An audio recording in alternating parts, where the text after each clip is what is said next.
Well, hello, everybody, and welcome to Astrology Hub's weekly astrological weather. This is your place to tune into practical guidance to help you not only navigate, but thrive with the cosmic tides. My name is Amanda Walsh. I'm the founder of Astrology Hub, and I am here with our favorite weather woman, Predictive Astrologer, Anne Ortelee. And before we dive in, I have something really exciting to talk to you all about. This has been something that has felt very important for us as Astrology Hub to offer to all of you throughout the year. And what we're doing is we're offering opportunities to reflect, to integrate, to tune into gratitude for what has been probably the most challenging year of all of our lives, but to really find the gifts, to find the things that actually supported you through it, and to give thanks. So one of the things that Anne Ortelee coined this year was the term astrology hug. She called Astrology Hub Astrology Hug, which we have loved. And so what we're doing is a little contest to encourage all of you who have been touched by astrology to essentially write a gratitude letter to astrology. And this is a way for you to say, hey, astrology, thank you for the insights, for the gifts, for the support, for whatever it is for you that you gave me throughout 2020. And here's what you've helped me do. Here's what you've helped me realize. I'm not going to write the letter for you, but I'm just giving you some inspiration. Keywords. Yeah, keywords. It's your homework assignment, people. Yes, right? this is definitely a homework teacher assignment. Giving you keywords, right? Yes, exactly. And so what we would love for you to do is write your little letter. If you're inspired to do so, write your letter. Or a big letter. Yes, exactly. Post it on Instagram or Facebook. So we have our Instagram page or our Facebook page. And then we have some other little rules for how you can be put into the pool to win a 1-year Inner Circle membership. That's the number one gift. Number two gift is any course from Astrology Hub of your choice. And the third is a character and destiny report. So 6 people are going to get the character and destiny personalized astrological report. 3 people are going to get free courses, and 1 person is going to get a free Inner Circle membership. Okay. So what you need to do is go to our Instagram page, astrology.hub, or our Facebook page, and post your letter to astrology. You can do it as a love letter. You could just do it as a reflection. And you have to put the hashtag 2020 Astrology Hug. 2020 Astrology Hug. So hug or hub? Yeah, hug. Oh, okay. You're giving a hug to astrology. Yes, exactly. So we're doing an astrology hug challenge. So we're all giving astrology a big hug to say thank you for the way that it has helped us in our lives. Mm-hmm. And one of the things that I love to think about is that all forward motion begins with gratitude. So even when things are really hard, even when things are really dark, when we can find gratitude, we're creating momentum in a new direction. Instead of being stuck in the stew of, oh my God, this is really awful, we start to open to more light coming through. Mm-hmm. So again, at the end of the year, we're going to be offering several things for all of you to really encourage this process of reflecting, of being grateful, of looking forward, of visioning in what's coming next. And this is one of them. So this is one of the first things. The only other thing is that in order to win, you have to be registered for our 2021 forecast panel event that is happening this week, Thursday and Friday. It's free. So all this stuff is free. But the panel event is this week, Thursday, Friday. And if you're not registered, you will not be able to win the contest. So make sure you're registered for that as well. It's astrologyhub.com/2021. astrologyhub.com/2021. And if you're spinning now going, oh my God, what did she just say? We are going to be sending out an email, and the instructions are on the social media pages. So look for the post talking about the 2020 Astrology Hug contest on Instagram or Facebook, and you'll see all the instructions there, and then just follow the instructions. It'll be easy. Yeah. So we're really excited to be able to offer, again, these opportunities for all of us as a community to just come together in an energy of gratitude and an energy of visioning for what's next, because I know it's hard to do that when we're in this place of lots of chaos and lots of confusion. But I also believe that when we come together with that intention, that insights and revelations and things can come through that are usually a little more obscured from our awareness. So, okay, so that's my announcement. Sounds like a plan. Now, let's go to the intensity scale for this week, Anne. Where are we at? Hey, it's another one of those variable weeks. So it could be like 2, could be like 300. Okay. Kind of depends. We're in eclipse season, right? So what eclipses do is they're culminations, and they have a deep energy of alignment. They align us, they shift our path, they change our direction, they ask us to do something different. So we have a full moon total eclipse that we're heading towards, or I'm sorry, new moon total eclipse. We had the full moon a week ago, and the full moon kind of helped us see things. That was last Sunday. And now we're going towards the new moon, which is sun and moon together at 23 Sag, sitting on the south node of fate. So when planets aspect either node, they tend to be big deals, right? It's just any planet going over. In astrology, you can always do 100% accurate predictive work if you watch planets hitting those nodes. So when there's an eclipse on the nodes, you go, ooh, big stuff. And it's a new moon eclipse, so it offers a new opportunity, but it also is a releasing energy because it's on the south node. So it's a karmic destiny adjustment. Now, one of the things you and I have been talking about at the beginning of the year was, hey, you're a little caterpillar.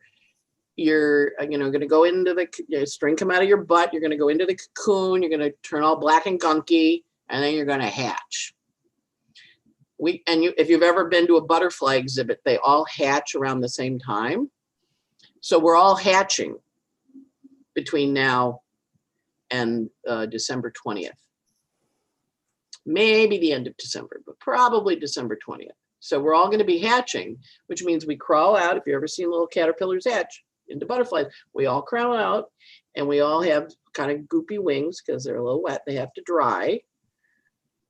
Wings have to dry, and then we get to fly. So next year we're going to be flying, but this year, right now, we're hatching. And so whatever the adjustments are that take place in your life between now and the first week in January, when Mars goes through the COVID clump and the planets unite in this new 800-year cycle that hasn't happened for 800 years, and the eclipse takes away whatever you don't need. But it also, whenever things leave our house, like, how you clean a drawer out, and you go, oh, I got an empty drawer, and then, oh, no, not for long. There's new things coming in. So whatever leaves on that south node is also something really important. But it also leaves so you have more space. So it's big. These are really big. So if you've been doing your work, which most of us have because we've been showing up every week and trying to do our work, this is when the universe goes, okay, so this is what it was all for. And you go, oh, okay. And then we're going to adjust the course. And then we're going to say, okay, ready, set, go. You're going to hatch. Hatching? Really? After all this year, I have to hatch? Yeah, now we hatch. And you can help. It's not like butterflies. You're not allowed to help the butterfly. They have to struggle through it. You can help each other. So that's the astrology hug. Like what it is, hug astrology. It'll help you, right? So, and we're all going to hatch, and then our wings are all going to dry between now and the end of January, and then we're going to take off. And so the flying energy is all next year. What happens once we have wings? We have to go learn about pollen. We have to learn about flying to flowers. We have to learn about all that new stuff that's coming in, the Renaissance after the dark. Now, we know from all the news that, we're not ready yet. We're still starting to hatch, but there's this trend. You can feel it starting to change. And so that's what you want to watch for, is what releases from your life, because it isn't going towards a new moon, it's waning. So it says done, done, done. And then what's the initiating energy next Monday? And then December 20th, what really starts. because what we're doing now is both Jupiter and Saturn over the next couple of weeks are going to leave Capricorn. So right now they're at the last degrees and they're saying, did you learn your lessons? And you're like, I did. Or I don't really know. I just feel really tired. And they go, I know you're tired. We're going to give you a breath of fresh air because we're going to go into Aquarius. You're all going to get a breath of fresh air. And then it's going to help you have a bigger picture of vision. You're going to take off. You've been all on the ground. You're going to be able to take off and fly in Aquarius time. So it's big. And so I'm going to be like, whatever it is, you're totally ready for it. On a scale of 0 to 300, you can handle it. You've done all this stuff already. This is the, oh, wow, what's next chapter. Does that make sense? Yes. Yeah. Okay. So, and whatever it is, you're supposed to look. That's the other part. You're supposed to look. You're supposed to look. So this is interesting because Jamie and I were talking about this before you came on, before the show began, and how the things that are being revealed, the things that are coming up, it's okay to look at them. Like we need to look at them. We need to ask why they're in our lives right now. And one of the things I was thinking this morning is that some of the places where we're still feeling the most fear, this is a what if. This is like a what if exploration for myself. I was like, what if those things that we're feeling the most fear around are the things where we're still giving our power away, where we still feel victimized by something outside of ourselves.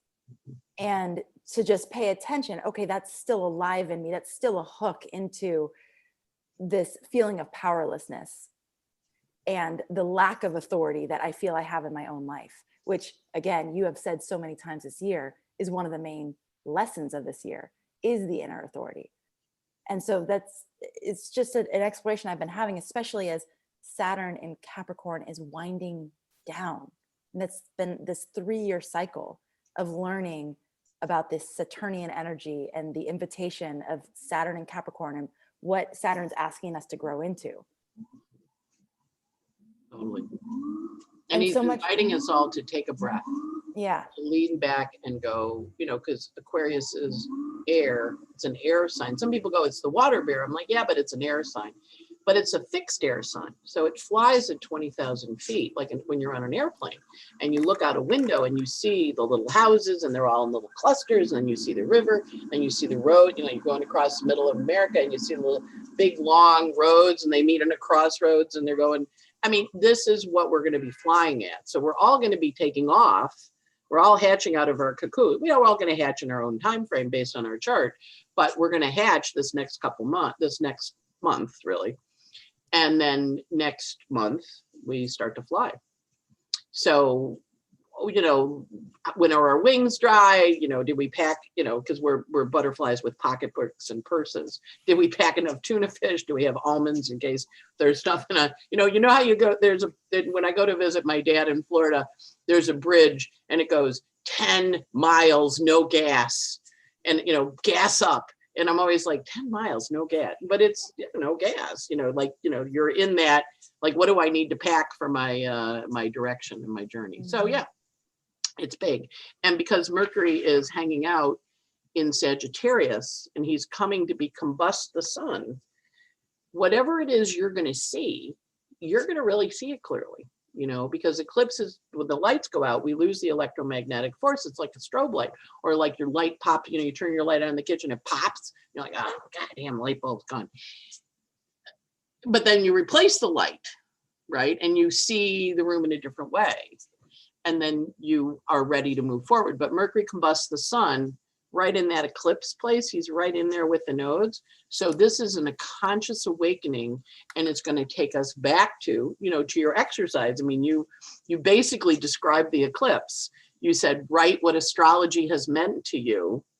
And Mercury's in Sag. He's going to go back to the Jupiter, Pluto, Saturn, and he's going to carry the message to them and say, I know, I taught you all that stuff this year, didn't I? And you're going to go, yeah, you did. And that taught me a lot. And I learned all these things. And I'm going to imagine the letters are going to be a little long. So people are going to be reading a lot of stuff, but it's okay. It's really your own inner journey of what astrology taught you, but it's also that conscious awakening energy, right? And the moon's in Sagittarius, sun's in Sagittarius. Sagittarius is candles. You know, when you've ever been in a church, like I love going to Easter Vigil. I was raised Catholic, and I go to Easter Vigil and they darken the whole church and they light the Paschal candle. And then from that candle, they light everybody's candles in the church. And suddenly the church goes from black darkness to light. So Sagittarius is candlelight. So all of you guys who've been listening and learning astrology, and then you go out and you say something to your friends, you've been carrying the candlelight to them. And that's so important. You know, and I love candles. We had candles on my dinner table as a kid all the time growing up. My mother had these big candles and you'd play with the wax and she'd yell at you, but it was really fun. But candles, you know, like when you work with them, right, you can hold your hand over them and they burn, but when you get right in there, Kazemi with them, it doesn't burn your finger. So Mercury is going to move Kazemi to the sun. So we're not going to be burned by the light we see. We're going to be illuminated by it. And it's a really important eclipse that invites us to be illuminated and honor what we've learned, right? Now, we might not always be happy with it because at the same time, Venus is at the anaretic degree of Scorpio, joined to Juno this week. So that's a lot of people looking at some of their relationships and going, you know, I don't know about this relationship, or committing to it. You know, so they're going to be committed to it. So in my case, one of my commitments was I gave a pasta. And when I get to that new moon, I'm going to be 2 months without any pasta. And just yesterday, I was ordering eggplant parmesan, and one of the options is a side of pasta or a side of salad. And I thought, oh, I really want some pasta. And I thought, I'm only like a week away from being 2 months without pasta. And I ordered the salad. But Wow. the changing your relationships, understanding your passions, changing them, inviting in a new passion. It's really a big, it's fun. It's very depressing. People are exhausted. People are tired, but it's like, okay, I can see the finish line. I can see the horizon. I just have to get there. Right. And so that's as we hatch, as that cocoon around you starts to crack and you kind of emerge. And you're like, the metamorphosis has happened? Yes. What do I do? How do I wait? I mean, I was a Virgo. I was neurotic when I was a kid. You know, you had to kiss somebody. I would say to my friend, how do you kiss people? Like, what do you do with your mouth? How do you, as I mentioned, Amanda, my Venus is 4 years old, right? You knew how to kiss people right from the start. But my Venus was like, you know, like you put your tongue in their mouth? Really? That's really gross. Well, then when you're kissing somebody you like, you know, you're good to put your tongue in your mouth. I remember thinking, French, what is it? It's called French kiss. But then when you learn it, you kind of go, yeah, it could be fun. Yeah, I kind of like that.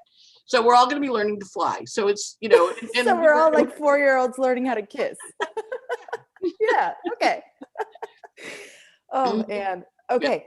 A couple things you said that I would just, you said this last week too. And afterwards I was like, oh, I want to ask her more about this because you say it real quick. And I want to make sure we all understand what you mean by it. So when you talk about the eclipses and how it's almost like a disruption in the electromagnetic field.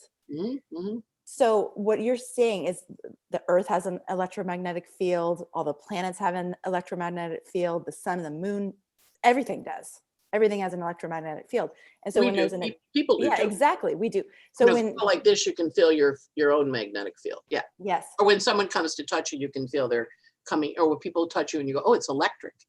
Right. Your electromagnetic fields are connected. Yes. Right. And we can see the Earth's electromagnetic field in the northern lights, right? That's basically the Earth's field that we get to see from that vantage point. Okay. So when there's an eclipse, it's what's happening there when you're talking about the electromagnetic field, like something is coming in between it. So it's cutting off the connection between us and the sun and the moon at that moment. Okay. And so that's what you say. So here's the eclipse. I've just cut my face off. It's still there, but you can't see me. And then when it moves away, you can see me again. And now I'm sending it, right? So what an eclipse is it's the sun, the moon, and Earth right? Depending on where we are, like Earth is in the middle, it's a full moon. Earth goes in between and takes out the sun or takes out the moon, and the moon gets red. That's what we had 2 weeks ago. So when you took your pictures of your ritual on the deck, the moon was red, because that's what it looks like when Earth goes in front of it, because it's still illuminated, but it's not gone. When we have a solar eclipse, the sun goes away. And we all had that a couple of years ago when it went across the country, and we all got to see it, and it was a big deal, right? So the sun's there, and then the moon goes in between. Earth is here, the moon goes in between, and it blocks the sun's light. And however long it totally blocks the light, in the case of that eclipse, it was 5 minutes. And if you watched it, the lights went down, the birds got quiet, the flowers closed up, and then it opened back up again, right? What it did was it said, we're taking away the light. What happens at night? The lights go down, the birds go away. We don't see the sun because we've turned away from it, right? But in this case, it gets turned off and turned back on again in the day. And then we go, oh, it's back. But it was like a little 5-minute night, but it shuts the light off. And it literally blocks the electromagnetic rays of the sun coming at us while it moves between it. And that's why we call it so important, because, the sun goes away. And what is the sun? It's a giver of life. It's consistent. It's there every day. And then for 5 minutes, it disappeared. So it's like when the power goes off and then you change a light bulb, it comes back on. But there's the moment of darkness, like a strobe light too. That's another analogy. A strobe light, when you're in a disco, light goes off and then it comes back on, and then the person's, they kind of move like that. It shuts the light off. And it's very jarring to the system because the lights are off, right? And then they come back on and you're like, oh, good. But in that moment of darkness, when the lights are off, there's also no electromagnetic waves coming at us. And so whatever the lunar energy is that gets disrupted by Earth going between the sun and the moon, we have, we know on a full moon, everybody's a little more emotional. Called lunatics or lunar ticks, but also, the police staff, the hospitals have more emergencies. There's more bleeding. The bus drivers in New York even know when it's a full moon. When I was a baby astrologer and I rode the bus, I say, it's a full moon. When somebody would go off on the bus drive, they go, ma'am, we know what the full moons are. We have them on the bus schedule in the office, in the depot. And when the sun goes away, it's a big deal because the light goes away and then it comes back on again. And we saw it. We saw how much, the whole country lined up to watch the eclipse go across. And so it was 5 minutes. So some astrologers say 5 years, right? It corresponds to 5 years. Yeah. Mm-hmm. Okay. However long it's total is how many years it is. For a lunar eclipse, it's months, because lunar moons the months and sun rules the years. Ah, got it. Okay. And then how long is this upcoming eclipse? Do you know how long it's going to be lasting? No, I don't. I should know that, but I don't. But it goes across Australia, and Daisy wrote that I'd said, well, this is when the Falkland Islands invasion happened. And Daisy wrote, on The Crown, apparently they're talking about the Falkland Islands. So the TV show that all of America is watching, except I haven't watched it, but she's like, it's mentioned on the Crown. So shout out to Daisy for saying, yeah, the Falkland Islands are on the Crown. And the eclipse is over where the Falkland Islands were. So that whole part of South America. So we'll hear, Antarctica stuff or South. It's down in the Patagonia part of the Earth. You can look it up on NASA. They'll give you where the eclipses are. A couple of years ago, it was across Australia, and they had all the fires. So we have it across us. We're kind of divided, right? And it came in at Kirkland, Washington, right? And that was where the virus entered. And then it left in South Carolina. And the first death in South Carolina was someone that had gone to Kirkland, Washington, oh my God, Christmas. And they brought it home and died in South Carolina. Yeah. So Anne's talking about the 2017 Great American Eclipse that literally traversed the entire country. Cut us in half. A line in half. And this was in 2017 in the summer. And it was significant. And we're still feeling the effects, is what you're saying. 5 years. 5 years. Okay. We've only had 3. We got 2 more to go, folks. Yeah. So Anne, you said that right now we're hatching, that after we hatch, we're like, our wings are all wet and we're still not really flying yet, but we're in a different place. Obviously we're looking through new eyes, right? Mhm. And then I think you said that we're going to start to feel like we're flying in this new body that we have, and this new awareness that we have in February. Is that Well, we about start to right? take off end of January. We have 3 big flying lessons next year, February, June, and December. And what that's going to be when Saturn and Uranus meet in a square. And they're doing a psychological integration of what we began in 88. And they're saying to us, okay, the structures that changed in 88, we're going to look at, and we're going to now figure out what you're really doing with them. So we can go through that. It's a long new year coming in, right? But it's good. It's the Renaissance. And we know after pandemics and wars, you watch the bombed out Berlin or the bombed out, we rebuild, we recreate. When they have the fires in California, we're going to recreate. The floods in the South from hurricanes, we're going to rebuild. So we have that Renaissance part coming, and often we do it in a different way than we did before. And so next year is our rebuilding year, our Renaissance year. And we get the structures, we figure out what the structures are that have changed, what we need to do next, where we're going. So there's a whole, and I'm going to say to you, it's learning how to fly. Because then it runs till 2035, where we're flying around based on all the stuff we've learned and done, and we get to have a new thing. And literally they said, Saturn and Aquarius rules airplanes, Saturn rules, we've just gone through Saturn, oppress, depress, repress. So they were saying the airline industry about 2 years, and that's how long Saturn's going to be in Aquarius. It's very literal, but we're all going to learn to fly. Airline industry is going to be oppressed or suppressed, you're saying? Yeah, but we're not going to really be flying around traveling quite the way we used to. Right? Last time was 92. It was in Aquarius. Yeah. So that was. So we know. So we know these bigger cycles in terms of but we are going to be coming up with a new way of dealing with the world. It's an 800-year cycle starting next week. 800 years. How long are you here on Earth? I'm only here 66 years. I'm like, I got to pay attention to the last 800 years. Like, huh? Now what? What do we do now? And so, all right, well, 800 years, I get to vote in this. I get to vote what I want for the next 800 years. Yes, you do. Okay. Well, you know what I want? And we go from there. Did you just have your life blown up? You just turned from a caterpillar to a butterfly. Not an easy process. Have great appreciation for caterpillars. Right? Yes. Yes. Absolutely. Yeah. They're showing us a lot right now. Well, and think about flying. Remember when you tried to learn to ride a bike or skateboard? I remember getting, bike riding and skateboarding. And one point I got those rollerblade things for Christmas as a grown up. I'm like, these are hard. But then once you get it, you're good. So we're all going to be like riding, learning how to fly. Some people are going to take off right away. Some people are going to go, I want training wheels. Thank you very much. I don't really like flying. I don't want to fly. Okay, I want to fly. But, how do I do that? Right. So it's a journey that will be going on all next year, learning how to fly. Is there an age in our chart that would correlate to our ability to fly, would you say? Yes. Mm-hmm. Yeah, you're going to look at your Saturn, how old it is, and you're going to look at your Uranus, how old it is.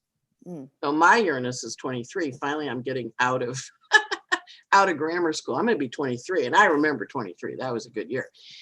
And and then I'm remembering it now. Saturn, of course, my Saturn's 6. So I was the kid that liked the training wheels, and they were like, you don't need the training wheels, you can ride the bike. I'm like, I like the training wheels, don't take my training wheels off. And they were like, no, you can really ride the bike. I'm like, I like my training wheels. So my Saturn's a little more, my 23-year-old is very bold. My little Saturn's like, I don't know about that, because she's only 6. Yeah. So you're going to look at your Saturn and your Uranus and how they work.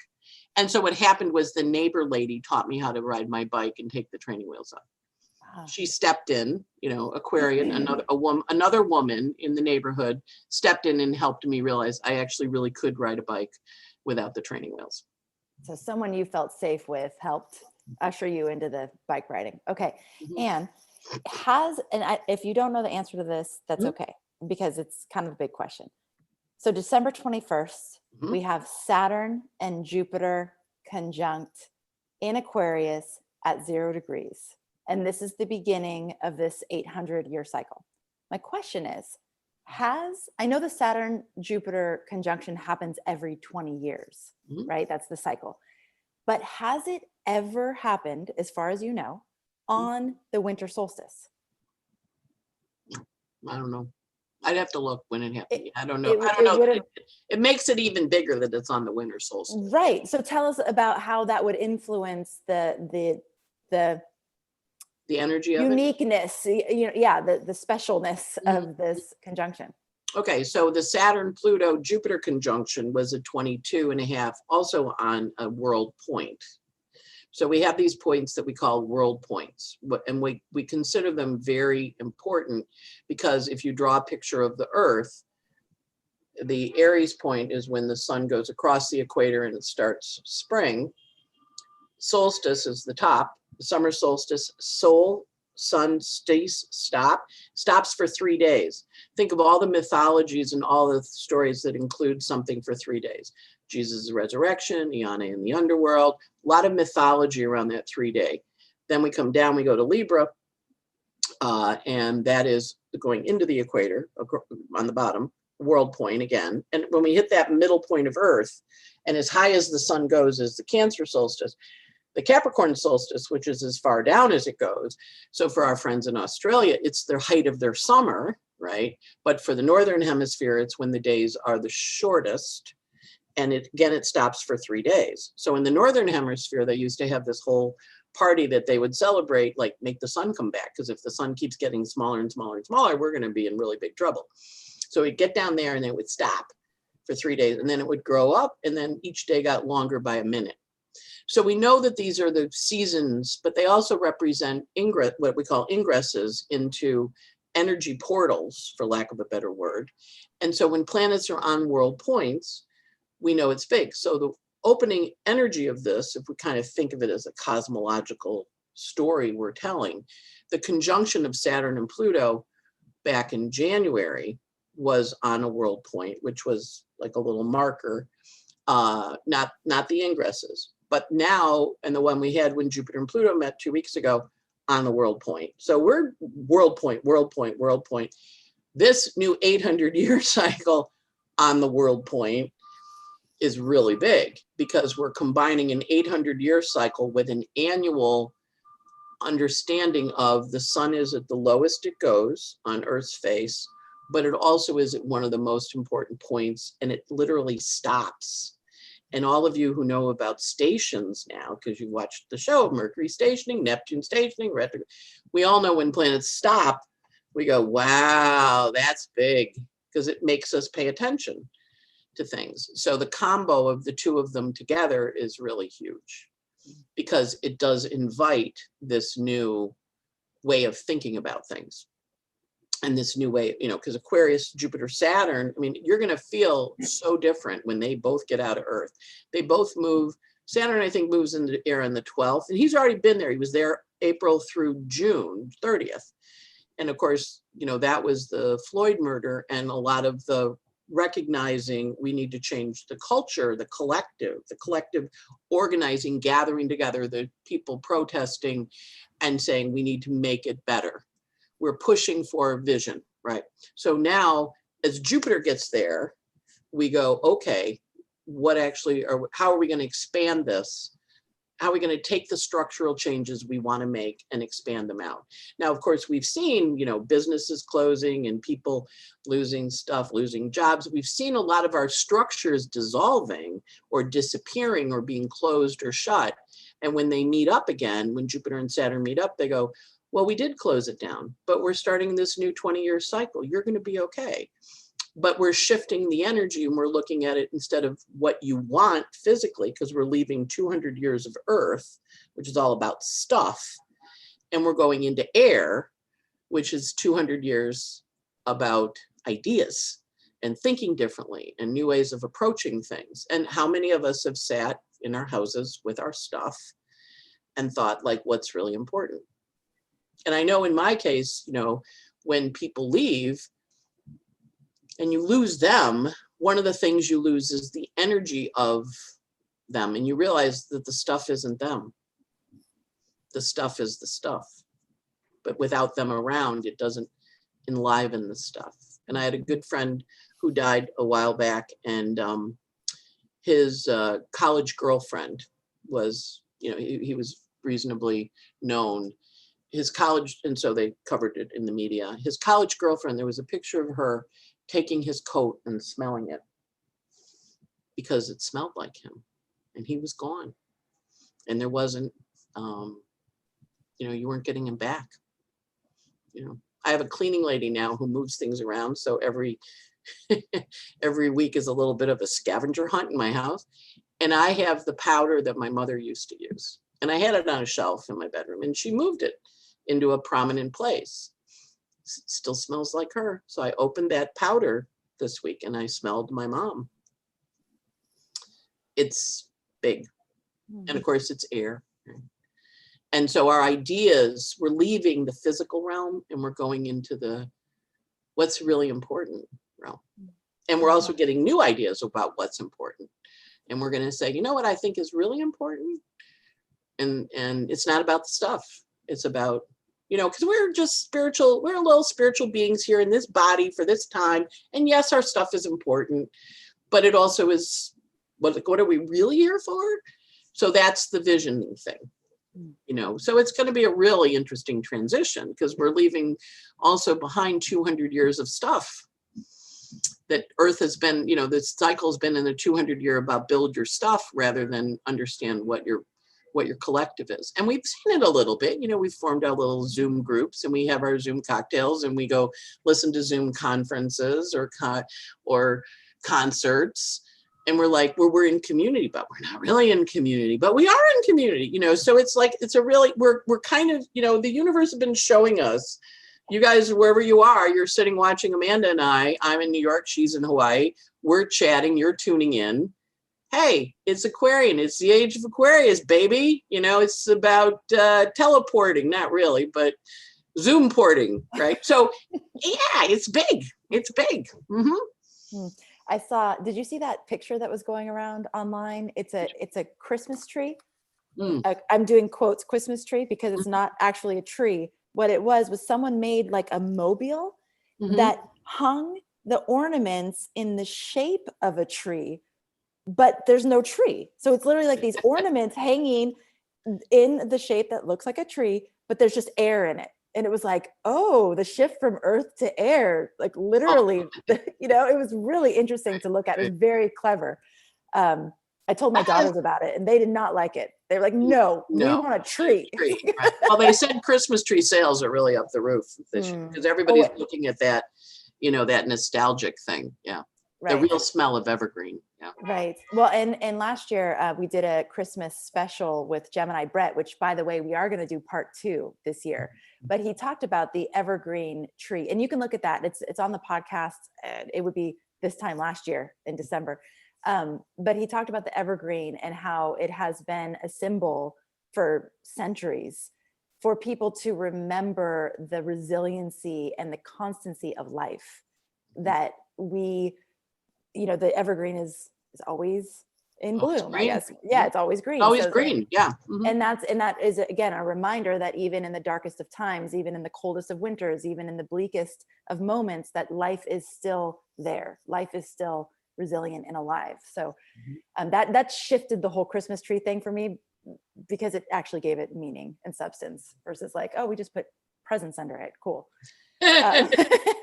Which is nice. Which is true, but there's a whole other mythology behind. Why would you bring a tree into your house, really? Right. And what you're doing is you're bringing in the life in the midst of the death of winter. Yeah. Exactly. Yeah. Because it's evergreen, it will be back. Yeah. Yes. Okay. So in summary, I mean, this is huge. Like we're really in a huge moment of the year. And we have a scale of anywhere from 2 to 300. You're saying and I will just say, if it's 300 people, what do? You breathe. Because it is a transition. I mean, it is a big portal and it's a big transition port, and people, it can make people feel really overwhelmed, and you just have to go, okay, it's an eclipse. And remember, the lights just got blown out. And also what eclipses do, usually it's a situation that's been there for a while and now you really see it. And, it like pops the boil, or it helps you, that pressure building up, a lot of times it's a big passage time. A lot of times people leave. My cat died, last week on Tuesday, little Max, who was my little buddy for 20 years. And which you said you thought might happen. We were together on Monday, and you were saying you thought it might happen. Yeah. Well, I have his chart. The eclipse was on his Mercury, and Mercury rules pets. The eclipse was on my fourth house cusp, my home and my career. And he was my boss. He literally was. And he would greet every client when they came in. And he also, he bossed me around a lot, because cats were royalty in Egypt and they've never forgotten it. So I was his, take care of. And then my other cat, Remo, was having Saturn come to his midheaven. So he's getting a promotion. He's now moved up moved up in the hierarchy, because he's the king now. There's just, Max is gone. So he's the new guy. So yeah, so eclipses bring to light something. And they also, something that's hanging on, can kind of go, I don't know that I can stay anymore. I think I might have to leave. So it's also a big portal for people leaving. Plus the Saturn and the Jupiter leaving signs also is a big departure time. Plus we're wrapping up that cycle that began in fall of 82, spring of 83. Plus we're beginning a new 800-year cycle. So you can imagine there's a lot of transitions this next couple of weeks. And you said something important earlier. Yeah, you said it's okay, and you're resourced, and you know how to do this, and you reminded people that they can. They can. Okay. Yeah. Well, you're still here, right? So it's not your time to leave. Because you're kind of like I'm still here. I'm like, work for you, baby. Look at your Saturn. What are you supposed to do next, right? So that's the goal. Yeah. So it's good. Yeah. Okay. So we have opportunity. We have opportunity at the same time as we're having this karmic destiny adjustment. Karmic destiny adjustment. You said whatever leaves on this south node is important, and it needs, we need to let it go. Bless it, thank it, give it a ritual of departure. Yeah. And really honor it. Yeah. I love how I think rituals are really important for stuff like that. You really honor it as it leaves. Yeah. And we've talked a lot about rituals here, and we'll continue to talk about ways to do it. I think it can feel overwhelming for people who don't do it, and it feels like weird and out there, but it can be super simple. Yeah, I was raised Catholic. I went to my first ritual. I was a little overwhelmed, and the woman said to me, "And Catholics call it grace." I'm like, okay. It's where do you find the point of grace? We have rituals. We say prayers over lunch, dinner. We go to church. We have funeral services. We have confirmations. We have christenings. Those are all rituals that celebrate the passages of our lives. So rituals are really important to celebrate that passage of things in and out. And of course, in the Catholic Church, the priests do Mass every day. So how many of you do a yoga practice every day? That's your ritual. How many of you brush your teeth every day? That's your ritual. The Virgo stuff that we do over and over again, the Virgo is the house of ritual. The routines of feeding the pets. So like this morning, Max normally yells for breakfast. I got up, I had a client, I had a lesson, I needed a shower. I came out of the shower. Remo's looking at me like, there's no food in my bowl. And I'm like, oh, Max didn't remind me to feed you. Sorry. So I fed him, but I'm like, I'm going to have to remember to feed the cat, because I don't have the little guy yelling at me and Remo doesn't yell about food. It's not on his priority list. So, so I'm like, oh, my ritual was disrupted because it left. Right. So you want to kind of, that's where ritual, grounding it in the things that we do of daily work that help us. Yeah. Right? How do rituals support us? They provide a structure and a reality. Brush your teeth, say your prayers. Okay, now we're going to have a bedtime story. Christmas, we're going to decorate the tree. We're going to have eggnog. We're going to put the presents under it. Those are all rituals. So it's, they're the things that give us comfort, And that's why so many people with Thanksgiving were like, I got to go have dinner with my family, because it's a ritual, right. An important one. And people are like, just once, don't do it. And they're like, I got to go. Why? Because we're called to the constancy and the consistency of what that gives us, that gathering of people. Yeah. And a lot of times this time of year, Thanksgiving and Christmas is sad for people because you remember all the Christmases past. Yeah. And those have shifted, Right. Yeah. It's an interesting time of creating new rituals. Mm-hmm. My family, we always draw names every year, and so you draw someone that you're going to give a gift to. And this year, normally my nephew draws the names on Thanksgiving, and then we all know who we're going to have, but it didn't happen this year. And so then I've sent a group text out, hey, like, are we doing names, or do we want to do something different this year? And so we threw around some ideas, and we are going to do something different. We're going to actually we're going to choose names, but we're going to write letters to each other about what we appreciate, something we remember, a funny story, something we love about the other person. And it feels good. It's like, it's going to be less stuff. Like, that's way less like earth, right? It's going to be more airy. We're going to like send letters in the mail. Mm-hmm. And it's thoughts and ideas. And to me, it's like so sad that we only do these kinds of things at people's funerals when they're gone. It's like, why don't we do it when people are alive? Like, let's celebrate each other. Let's love each other. So, but I think part of what's happening with this shift is we're needing to reinvent and reinvigorate and bring more meaning and purpose to the things that we've always been doing. And in that, there is a little bit of letting go. It's like, well, we're not going to do the old thing that we did. And there is a grieving of that. So what you're encouraging is that we do ritual. Maybe we're reimagining the rituals that we did, but that we still do it, because it's the complete absence of it that is depressing. It's the complete absence of, it'd be like if my family just like didn't do anything with each other this year. That would be like, oh, that's sad. Like, did we just forget about each other? But instead it's like, okay, well, let's reinvent. Mm-hmm. Mm-hmm. Yeah. And then you have to deal with the UPS and is it going to get there? Well, and how meaningful is it really for me to be like, oh, I've really needed a new yoga mat. So like, whoever drew my name, can you please get me a yoga mat? Like, I don't know. That doesn't feel very meaningful, really. It's just more stuff. And so to me, this is an upgrade. I don't know what the rest of the family thinks. I don't know what my nieces and nephews think. They're like, oh my God, my crazy aunt. What does she suggest? I'd really prefer $20. Thank you very much. Exactly. Just send me some money. Yeah. A nice letter, really? Like, a handwritten letter in the mail, which I think is so exciting. Oh my gosh. Okay. So, all right. So what we need to pay attention to what we're releasing and let it go, do a ritual. This is a good time, again, on this reflection time, to be thinking about, what lessons did I learn?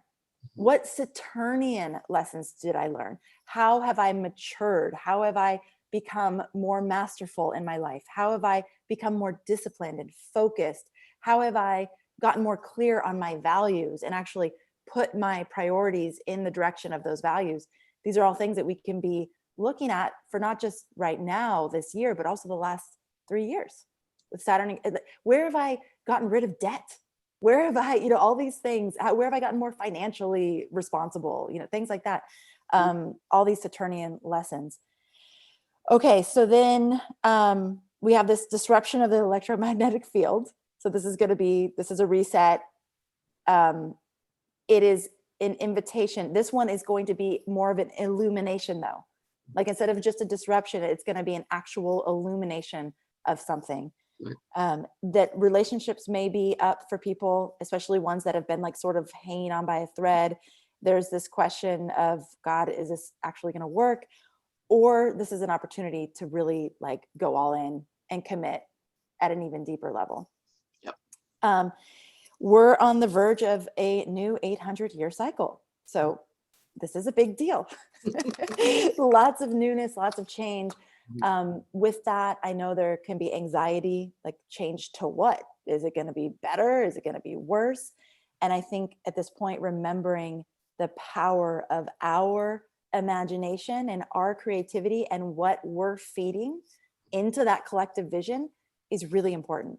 Totally. And to be mindful of the places where we start to go down those dark holes of, it's going to be worse. Life is, everything's falling apart, which is natural to have those feelings right now. It's not to feel shameful of, but the moment we can catch it and go, well, what if I can contribute to something better? What if I came here to play an important role in this Renaissance period, in this a period of change? And I will say, everybody on Earth is here to play a role in that Renaissance. That's why you're still here. Yes. That's why you're incarnated now. Like, no mistakes. Your soul said, you signed up for the pandemic. You signed up for all these changes. You signed up for the Renaissance that's coming. So then, okay, so you're in it. Now how are you going to play the game? What's your vision of how you play the game and create it? And can you guys feel that? Like, I know there's these moments where we feel like that's not true, but can you feel that in you, that like, wow, I am here during this time, right here, right now, for a reason. And I came here on purpose. I came here for a purpose. And you're living it right now, by the way. Like, it's not that you're not doing it. And there's more, right? The Hawaiians have this great saying. It's ho'oponopono. And it means to make right more right. So it's an acknowledgement that everything is exactly as it should be. And we're here to make it even more right. Right. So ho'oponopono. So this is an opportunity for us. Okay, well, what am I contributing to that? What am I contributing to that? So in terms of new rituals, there's a few things that are going to happen this year. I already told you the first thing, which is our 2020 Astrology Hug. Astrology Hug. Yeah, let's give Astrology Hug. And I will recommend, I'm going to say, Amanda, I did a ritual the other day with somebody, and at the end, they closed with a hug. They said, okay, now hug yourself. I'm like, that feels really good. Doesn't it? So that if you're having a bad week this week, just give yourself a little hug. Yes. Good. All right. And so for that, just make sure you register for the 2021 forecast, astrologyhub.com/2021, and go to our Instagram page or our Facebook page and look for the post with all the instructions. So that's really all you need to do. That's probably all I needed to say in the beginning. Look for the post, follow the instructions. Okay. And then number 2, this is really exciting. We don't have the date yet, but we will. We are going to do a special edition panel with Anne Ortelee and Rick Levine. Oh my gosh, people have been asking for this. And I had already had the thought. I was like, God, that'd be the coolest. Let's bring them on together. And this is going to be just an intimate share. We're going to come together. What did we learn this year? What are we looking forward to engage with you and just talk story. That's another Hawaiian thing. We're just going to come together and talk story and hang out. But these two have been such an anchor for this community all year. Anne and Rick. It was like a metronome, like these two amazing individuals who have just held this space for us to stay anchored in that bigger perspective that astrology allows, to help us feel inspired and hopeful. And so it's going to be so much fun. I cannot wait. Again, we don't have the date, but what I'm really wanting to do is create these opportunities for all of you to continue tuning in, especially when I know so many people are feeling very isolated, very alone, I know California is just on even more severe lockdown than the first time. And so I just, it's very important that we are able to connect with each other in these ways. And so we're going to be creating as many opportunities for that as possible. That's going to be another one.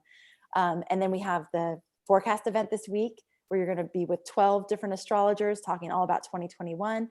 Then we're going to have the 2021 ceremony, the solstice ceremony, on that really huge, pivotal moment. And again, some people say don't do ritual on these really important moments. And to me, it's like, my God, if we don't, we're just sort of letting the energy haphazardly happen around us. Like, why not, boom, anchor, like be strong in our energetic stance and intend, bring the power of our intention into the field. And so that in that way, we're really co-creating with the universe. So if you when you sign up for the forecast, you're automatically signed up for that ceremony event. That's free. Then we're going to have Anne and Rick. Then we're going to have Brett doing his part 2 of the Christmas mysteries, which is the astrological Christmas, which I would say, make sure you watch the episode from last year if you missed it, because that was part 1. And so we're going to be doing part 2. And that is, again, just, I don't know, look in your podcast player back in December. I don't know if Jamie can find it quick, but it'll be obvious what episode it was. It was with Gemini Brett. It was about Christmas, the astrological underpinnings of Christmas. It's so cool. Like, to me, again, it's one of these things that transcends religion. It's where we can meet in astrology, and then we can have all of our religious backgrounds in it. Well, because the solstice, that stopping, it's huge. It stops, changes the seasons everywhere in the world. So it's not it's an energetic, it's a earth growing phenomena. We're now going into winter, they're going into summer. It's a big deal. It's the season change. It's big. Yeah. So we'll be together. All these, like you said, the Aquarian age has many opportunities. And yes, someday we need to be together in person. Like there is no substitute to human connection, period. Right. And how amazing that we can meet our soul family all around the globe this way. And then yes, someday, please, we need to get together. I need to give you an actual hug. And we can get on an airplane and fly, It's like right now it's like, not so much, but so much. It's not gone forever. There still are planes, so we're good. Right. Yes.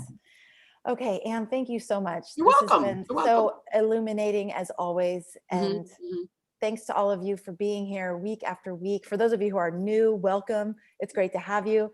And thank you for tuning into this episode, for being a part of this global community, and as always, for making astrology a part of your life. We'll catch you on the next episode. Bye. Thanks, everybody. Have fun. Bye.